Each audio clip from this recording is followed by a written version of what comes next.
पंजाब के मुख्यमंत्री चरणजीत सिंह चन्नी आरोप लगा रहे हैं भारतीय जनता पार्टी पर, केंद्र सरकार पर, कि वो पंजाब को, पंजाबियत के, पंजाब के लोगों को बदनाम करने की कोशिश कर रहे हैं और षड्यंत्र रच रहे हैं।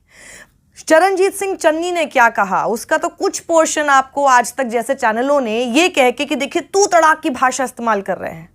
पीएम पर निशाना साधने के चक्कर में चन्नी तू तड़ाक जैसे शब्दों पर उतर आए। अरे देवी जी, अगर आपको थोड़ी बहुत भी पंजाबी आती है या समझ में इतने सालों से आपने सुना होगा, तुसी, तुआडे, तेनू, ये सारी बातें आप ही होती हैं। इसमें सब कुछ आपका ही लेना देना होता है। कोई तू या आप जैसा, जैसे आप हिंदी में बोलते हैं वैसा कोई सेग्रीगेशन, कोई डिवीजन पंजाबी में नहीं है। तुसी समझ गए कि नहीं समझे? अब मेरे ऊपर तू तड़ाक का आरोप मत लगा देना। हाँ, तो इतना सही पोर्शन, क्योंकि यहां पर बदनाम करने को मिल रहा था और आपको बेवकूफ बनाने को मिल रहा था, तो उन्होंने इतना सा दे दिया। लेकिन क्या आरोप केंद्र सरकार और बड़े बड़े मंत्री अपने साथ 1-to-1 इंटरव्यू में बिठाकर ये सारे बड़े चैनल आपको दिखा रहे हैं, ताकि ज्यादा से ज्यादा उनके आरोप आपके सामने दिखाई दे, और सिर्फ आरोप नहीं, वो क्या कह रहे हैं उनका वर्जन दिखाई दे।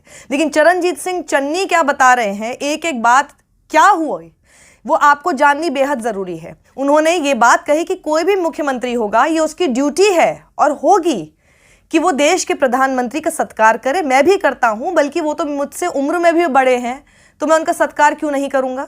तो सुनिए क्या कहा चरणजीत सिंह चन्नी ने। मुख्यमंत्री होवे ओदी ड्यूटी बनती है प्रधानमंत्री का सत्कार करे।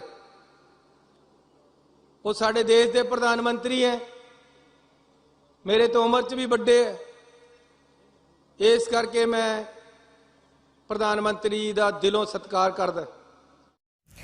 अब इसके बाद चरणजीत सिंह चन्नी ने बताया कि आखिर उस दिन हुआ क्या। उन्होंने कहा कि एसपीजी ने 5 दिन से तो टेक ओवर कर रखा था यहाँ पर। हमारी फोर्स की 10,000 पुलिस वाले उनको दे दिए गए थे। 5 दिन से वो पूरा का पूरा ब्यौरा कर रहे थे कि प्रधानमंत्री को आना है, कैसे कैसे क्या सारी चीजें करनी है। सुनिए खुद चरणजीत सिंह चन्नी के। प्रधानमंत्री दी टीम हुंदी है, एसपीजी कहंदे ओनू, उन्होंने सारी सिक्योरिटी देखनी हुंदी प्रधानमंत्री दी। वो 5 दिन पहला फिरोजपुर पहुंच गए, सारा कंट्रोल उन्होंने अपने च कर लिया। 10,000 बंदा उत्थे लग्या पुलिस का, कंट्रोल सारा प्रधानमंत्री के दफ्तर के कोल करता। रात को मैनू अमित शाह जी का, अब वो कहते हैं कि रात को अचानक से उनके पास फोन आया कि कल रैली है और सड़कों पर लोग प्रदर्शन करने के लिए बैठ गए हैं, उनको आप हटाइए।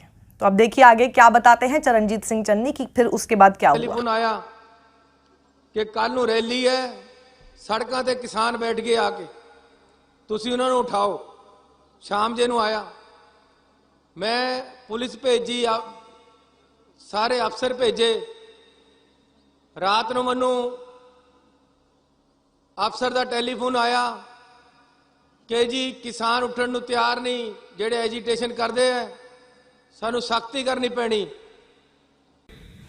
तो जब ये कहा गया कि अब हमको सख्ती करनी पड़ेगी, तो वहां चरणजीत सिंह चन्नी ने कहा कि नहीं, कोई डंडा नहीं चलेगा, कोई गोली नहीं चलेगी। समझाना है तो उन्हें प्यार से समझाइए, इनसे बात कीजिए और समझने की कोशिश कीजिए कि इनकी मांगें क्या है। उसके बाद सुनिए क्या हुआ। मैं क्या कोई डंडा नहीं चलाना, कोई गोली नहीं चलानी, प्यार दे नाल समझाओ।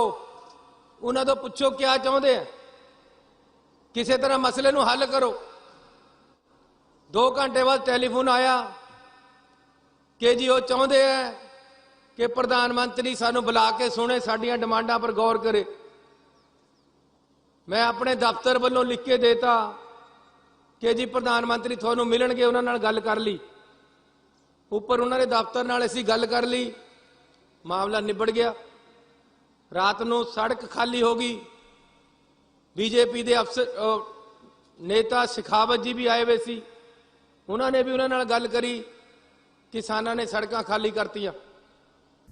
अब उन्होंने कहा कि बात की और फिर किसानों ने सड़कें खाली कर दी। उन्होंने कुछ आश्वासन दिया होगा और फिर किसानों ने सड़कें खाली कर दी। अब वो आगे बताते हैं कि किस तरह से बठिंडा तक वो जहाज से आएंगे और फिर वहां पर उतरने के बाद चॉपर से वेन्यू तक जाएंगे। उसको लेकर कैसे पूरी जो रिहर्सल है वो पूरी एसपीजी करता रहा, कैसे सब कुछ किया गया और कितनी बारीकियों के साथ किया गया, वो भी आप समझिए। और फिर सारी बातें समझने के बाद ही बुद्धि आपके पास है, समझ जाइएगा कि क्या हुआ। दूसरे दिन प्रधानमंत्री जी पहुंचे, बठिंडे उतरे, उन्होंने उत्थे दे जहाज दे विच फिरोजपुर जाना सी। पहला तो लिखती प्रोग्राम आया होया कि जी बठिंडे तक जहाज पर आऊंगे, अगे हेलीकॉप्टर पर जाऊंगे। तो वो बता रहे हैं कि लिखित में ये प्रोग्राम आया था कि पहले बठिंडा तक वो जहाज से आएंगे और फिर जो वेन्यू है वहां तक हेलीकॉप्टर से जाएंगे, चॉपर से जाएंगे। ये था पूरा लिखित कार्यक्रम। 3 बार हेलीकॉप्टर पहला चला के देखा 2 दिन पहला कि इत्थे दे उत्ते उतरना है। 3 हेलीपैड बने फिरोजपुर दे विच ताकि पता न लगे केड़े पर उतरूंगे। तो देखिए 3 बार उन्होंने कहा कि 3 जगह पे तो हेलीकॉप्टर बने, कितनी बार उन्होंने चलाकर देखा, 3 बार तो उन्होंने चॉपर से वेन्यू तक जाकर और फिर वहां से वापस आकर देखा है कैसे जाएंगे, कहां कैसे आएंगे। और 3 हेलीपैड इसलिए बनाए गए ताकि किसी को पता ना चले कि किसके ऊपर वो उतरने वाले हैं। इतनी सारी कोशिशें कि लोगों को किसी को पता ना चल पाए, ये सब कुछ तो किया ही गया। ये सारिया तैयारियां दिल्ली दी सरकार ने करियां, केंद्र सरकार ने, उन्हां दी सिक्योरिटी लगी, साडी पुलिस उन्हां दे अंडर होगी। ते जदों बठिंडे पहुंचे तां उन्हां नूं इह भी भिणक पै गई कि जिथे पहुंचना उत्थे तां लाल लाल कुर्सियां ही दिखदियां, बंदा तां कोई दिखदा नहीं। अब ये चरणजीत सिंह चन्नी का आरोप है कि जब वो बठिंडा पहुंचे तो उनको तो ये समझ में आया कि भैया जहां जाना है, जिस वेन्यू में जाना है चॉपर से, जिसके लिए इतनी तैयारी कर रखी है, वहां तो सिर्फ लाल लाल कुर्सियां दिखाई दे रही हैं, यानी कि खाली कुर्सियां हैं, बंदे तो दिखाई नहीं दे रहे, लोग हैं नहीं। तो फिर आखिरी मोमेंट पर ये प्रोग्राम बनाया गया कि जी हम तो बाय रोड जाएंगे।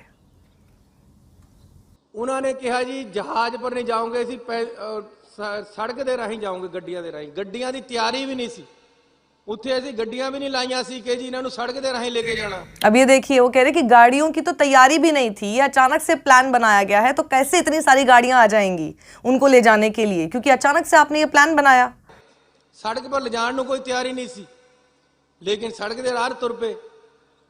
अगे जाके पता लग्या भी किलोमीटर अगे पिंड चों निकल के कुछ बंदे बाहर आके बैठ गए धरने पर। आगे जाके पता चला कि अपने घर से बाहर निकल के कुछ लोग धरने पर आकर बैठ गए हैं वहां पे फिर से। उन्होंने तो कोई पता नहीं सी भी इत्थे नूं प्रधानमंत्री आ रहे, लेकिन प्रधानमंत्री का काफिला रोक लिया, रुक गया पिछे 1 किलोमीटर पिछे। अजे धरनाकारी कोई नेड़े नहीं है, किसी ने नारा नहीं मारिया, किसी ने डला नहीं मारिया, कोई खतरा नहीं होया प्रधानमंत्री नूं। नहीं, नारा जरूर मारा था, लेकिन नारा वो बीजेपी के लोग, बीजेपी का झंडा लिए हुए नरेंद्र मोदी जिंदाबाद के नारे जरूर उनके बगल में लगा रहे थे। लेकिन जिन किसानों की बात हो रही है कि उन्होंने उनका रास्ता रोक दिया, उसके लिए बता रहे हैं चरणजीत सिंह चन्नी कि वो तो 1 किलोमीटर और दूर थे, उससे पहले ही रोक लिया गया था कि वो रास्ता रुका हुआ है तो हम यहाँ से नहीं जा पाएंगे। तो सामने तो कोई था ही नहीं, ना ही किसी ने कुछ किया, ना ही किसी ने कोई नारेबाजी की, क्योंकि 1 किलोमीटर दूर थे। 1 किलोमीटर पिछे रोक के पुलिस ने दसिया, उन्होंने इंटैलीजेंस ने दसिया जी अगे कुछ बंदे आके सड़क पर बैठ गए, आपां नूं मुड़ के किसी दूसरे रास्ते नूं या हवाई हेलीकॉप्टर राही जाना पैना। उत्ते दे मुड़ गए, जाके बठिंडे एयरपोर्ट पर साडे वित्त मंत्री नूं कहंदे चन्नी जी को बोल देना कि मैं जान बचा कर आ गया। ओ यार कोई खतरा तैनूं होया नहीं, तुसी इन्ने जिम्मेवारी पोस्ट ते बंदे हो, थोड़े नेड़े बंदा नहीं कोई आया, कोई नारा नहीं बजया, कोई डला नहीं बज रहा, कोई झरीट नहीं आई, कोई गोली नहीं चली, केड़ी गल दी जान बचा के आ गए तुसी जी। अब इसी तुसी तेनू तुहाडे को आज तक कह रहा है कि देखिए तू तड़ाक करके बात कर रहे हैं। बहुत ही हास्यास्पद है। प्लीज अपना इतना ज्यादा मजाक मत बनाइए please, specially when who owns the channel is a Punjabi himself. जो चैनल चला रहे हैं, जिनका ये ब्रांड है, वो खुद पंजाबी हैं। सर आप तो जानते होंगे ना, तुसी तेनू तुहाडे आपस में आप लोग सब अपने माता पिता को भी ऐसे ही बात करते हैं, तो क्या आप उनसे तू तड़ाक करके बात कर रहे हैं? मैं इस गल ते हैरान है, सारे हिंदुस्तान दे विच बीजेपी वाले ने एक गल बनाती कि प्रधानमंत्री की जान को खतरा हो गया। कोई खतरा नहीं सी, किसी तरह की कोई गल यह जी नहीं हुई। प्रधानमंत्री जी मैं तुहानू बेनती करना चाहता है कि पंजाब दे लोग वो लोग है जेड़े देश वास्ते कुर्बान हुंदे आए हैं, जिन्हां ने आज़ादी वास्ते कुर्बानी की। भगत सिंह वर्गियां कुर्बानियां असीं दित्तियां। आज़ादी तो बाद बंटवारे का संताप भी भोगिया, 65 की लड़ाई भी लड़ी, 71 ਦੀ ਲੜਾਈ ਵੀ ਲੜੀ, ਕਾਰਗਿਲ ਦੀ ਲੜਾਈ ਵੀ ਲੜੀ। ਥੋੜੇ ਦਿਨਾਂ ਬਾਅਦ, ਥੋੜੇ ਮਹੀਨਿਆਂ ਬਾਅਦ ਸਾਡਾ ਕੋਈ ਨਾ ਕੋਈ ਸ਼ਹੀਦ ਹੋ ਕੇ ਆ ਜਾਂਦਾ ਹੈ ਪੰਜਾਬੀ ਬਾਰਡਰ ਤੋਂ। ਐਸੀ ਅੱਜ ਵੀ ਲੜਾਈ ਲੜ ਰਹੇ। ਸਾਨੂੰ ਪਤਾ ਦੇਸ਼ ਦੀ ਪ੍ਰਸਤੀ ਦਾ, ਐਸੀ ਜਾਨਾਂ ਵਾਰਨ ਵਾਲੇ ਹੈ, ਇਸ ਤਰ੍ਹਾਂ ਜਾਨਾਂ ਲੈਣ ਵਾਲੇ ਨਹੀਂ ਹੈ। ਸਾਡੇ ਪੰਜਾਬ 'ਚ ਤੁਸੀਂ ਜਦ ਮਰਜੀ ਆਓ, ਤੁਹਾਨੂੰ ਕੋਈ ਖਤਰਾ ਨਹੀਂ ਹੈ।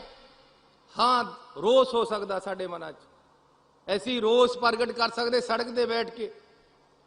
ਸਾਨੂੰ ਸਮਝਾਇਆ ਜਾ ਸਕਦਾ ਹੈ, ਸਾਡੇ ਰੋਸ ਨੂੰ ਖਤਮ ਕੀਤਾ ਜਾ ਸਕਦਾ ਹੈ। ਜੇ ਕਿਸਾਨਾਂ ਤੇ ਤੁਸੀਂ ਪਰਚੇ ਕੀਤੇ ਉਹ ਵਾਪਸ ਲਏ ਜਾ ਸਕਦੇ ਆ। ਜੇ ਕਿਸਾਨਾਂ ਦੇ ਮਸਲੇ ਨਹੀਂ ਹੱਲ ਹੋਏ ਜਿਹੜੇ, ਉਹ ਕਰੇ ਜਾ ਸਕਦੇ ਆ। ਸਾਨੂੰ ਪਿਆਰ ਨਾਲ ਜਿੱਤਣ ਦੀ ਲੋੜ ਹੈ। ਸਾਡੇ ਤੇ ਛੜਯੰਤਰ ਨਾ ਕਰੋ, ਸਾਨੂੰ राजनीति दिया चालां विच ना लेके आओ।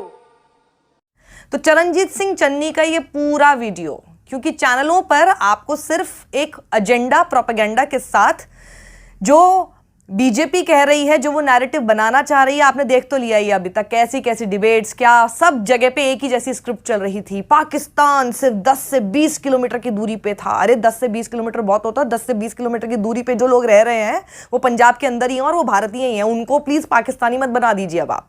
उनकी वजह से देश के प्रधानमंत्री को खतरा हो जाएगा, ये मत बता दीजिए अब आप।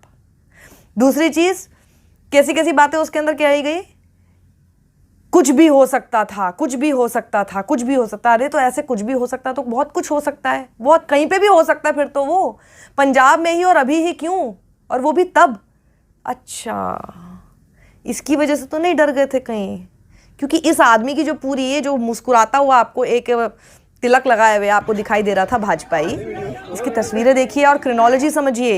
साध्वी प्रज्ञा के साथ फोटो खिंचवाई है स्कूटर वाली बाई, जो अभी बेल पे बाहर हैं, और किस सिलसिले में बेल पे बाहर हैं वो तो मोदी जी को भी पता ही है, इसलिए वो दिल से भी माफ़ नहीं कर पा रहे हैं।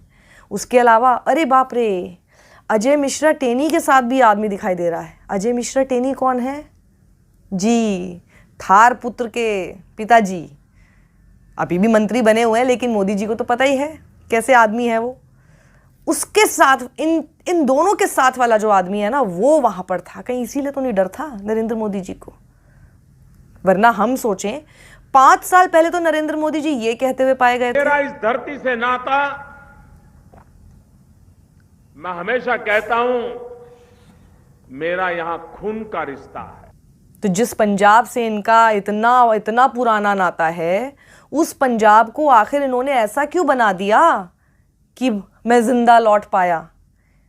तो एक गंभीर विषय था, सिक्योरिटी ब्रीच का इशू था। आप प्रधानमंत्री हैं तो उसको एक रिस्पॉन्सिबल प्रधानमंत्री होने के नाते आपको कहना चाहिए था कि भैया इसकी जांच कीजिए कि ये कैसे हो गया। लेकिन शुक्रिया कहना मैं जिंदा लौट पाया, इतना सारा फिल्मी डायलॉग जैसा और एकदम सटाया व्यंग आपने मार दिया, प्रधानमंत्री की तरह आपने कहां बात की? तो ये सियासत की जड़ वही है और कुछ नहीं। चरणजीत सिंह चन्नी की सारी बातें क्या थी आपने सुनी। इस वीडियो को ज्यादा से ज्यादा लोगों तक फैलाइए, पहुंचाइए। पंजाब के बारे में जिस तरह की एक नैरेटिव बिल्डिंग हो रही है, खास तौर पर गोदी मीडिया पर, और आपको पता ही है पिछले 1 साल में पूरा गोदी मीडिया ले देकर जिस तरह से अभी तक मुसलमानों के पीछे पड़ा हुआ था, वैसे ही पंजाब के पड़ गया है। उनको एक्सपोज करना बेहद जरूरी है। समझ गए तुसी? हो तू तड़ाक कर दिया मैंने।